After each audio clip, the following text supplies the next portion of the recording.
네, 안녕하십니까. 김 선생의 서울 이야기를 진행하는 강사 김효입니다. 이번 시간에는 올해 10월 25일 독도의 날에 즈음해서 독도 체험관이 확장 이전 개관하게 된다는 소식을 여러분들과 함께 해보도록 하겠습니다.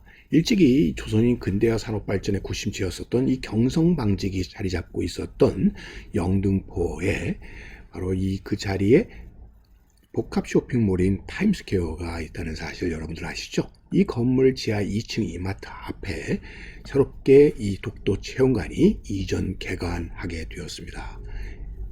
일찍이 독도 영유권 문제를 가지고 한일 간의 대립이 되는 상황 속에서 우리 전 국민이 바로 이 독도를 실제적으로 이렇게 체험해 볼 수 있는 공간으로 동북아 역사재단이 그간 서소문에서 운영하고 있었던 독도 체험관이 이곳으로 이전하게 되었고, 새롭게 확장 이전하게 되면서 이렇게 다양한 독도에 대한 우리가 실제적인 체험을 할 수 있는 공간이 새롭게 마련이 된 것입니다. 대한민국의 아침을 여는 섬인 이 독도는 실제로 우리 삶의 그동안에 터전이 되어 왔었고, 실제적으로 실효적으로 우리 독도는 우리의 땅으로서 이렇게 지켜져 내려왔습니다만, 이 독도 자체가 워낙 멀리 떨어져 있다 보니까 사실 우리가 실제로 독도를 직접 체험해 보기는 쉽지 않았었던 것이죠.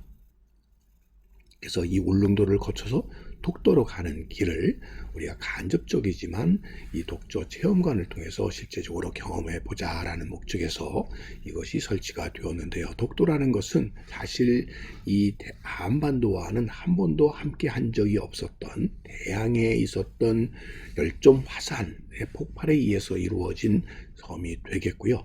실제적으로 이 화산체 전체의 높이는 2000m가 넘습니다만, 그동안에 오랜 동안 이 침식 과정을 통해서 현재는 동도와 서도를 비롯한 89개의 작은 섬들로 구성되어 있는 것이 바로 이 독도라고 하는 것을 알 수가 있겠고요.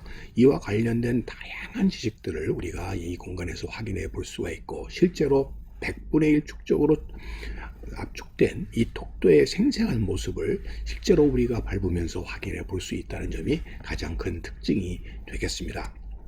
자, 이러한 독도에 대한 모습, 자연적인 모습뿐만 아니라 사계절의 생태도 우리가 알 수가 있고요. 그뿐만 아니라 이 미래 우리의 가치에 대한 독도를 다시 생각해보는 시간과 더불어 독서가 그간 과거에 우리 고유의 영토였었다는 것을 역사적으로나 지리적인 자료들을 통해서 확인해 볼 수 있는 기회도 마련되어 있습니다. 우산국의 땅이어서 우산도라고도 불리웠었던 이 독도는 울릉도와 함께 두 개의 섬이지만 하나의 땅으로서 쭉 유지되어 왔었다는 것을 삼국사기라든지 만기요람 등을 통해서 확인해 볼 수가 있겠고요.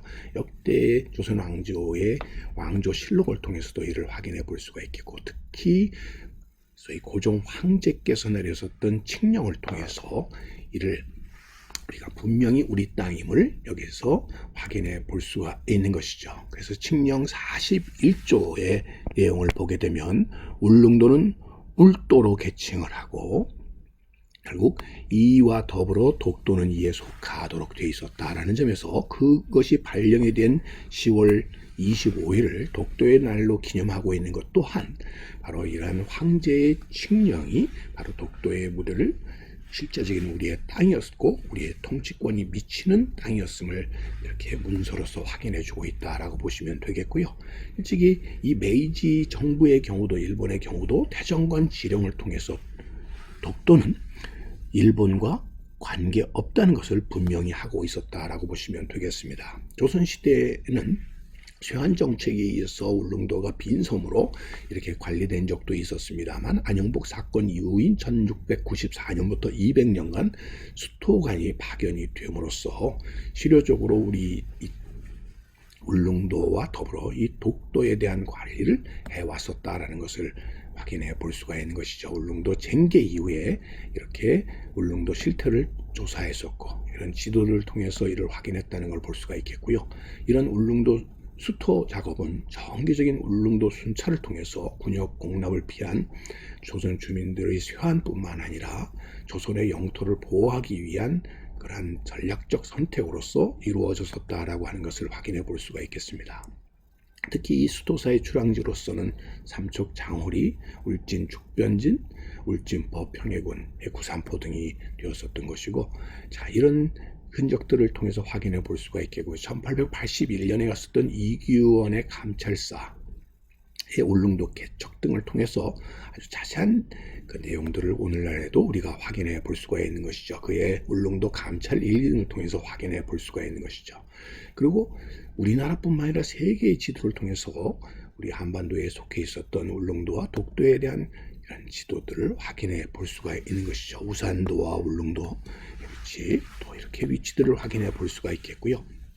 정상기의 이 지도를 통해서 이 울릉도와 오늘날의 독도의 그 위치를 정확하게 확인할 수 있었던 것이죠. 그러던 것이 러인 전쟁이 일어나게 되면서 독도에 대해서 일본 정부가 비밀리에 막루를 설치하고 결국은 불법 편입하게 되는 결과를 가져왔었던 것인데, 1945년 광복 이후에 우리의 삶의 터전으로 되돌아온 것이 바로 이 독도가 아닌가 싶습니다. 특히 당시 최고사령부의 명령이었던 스카핀 677을 통해서 울릉도와 독도가 일본의 영토가 아님을 명확히 이렇게 확인한 이래로 우리의 영토로서 이제까지 실효적으로 지배하고 있을 뿐만 아니라, 결국 울릉도는 이런 과거뿐만 아니라 미래에도 우리의 영토로서 결국 유지될 수밖에 없는 다양한 증거들을 여기서 확인해 볼 수가 있는 것이죠. 그런 의미에서 우리가 독도를 지켜야 되는 이유를 이 독도 체험관에서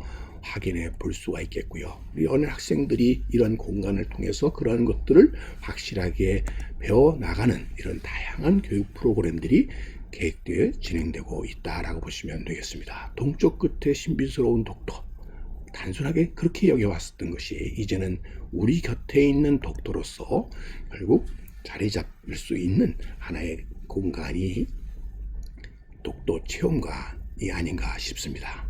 자, 새롭게 영등포 타임스퀘어에서 마련된 독도 체험관에 대해서 꽃밭을 가꾸는 김 선생이 소개해 드렸습니다.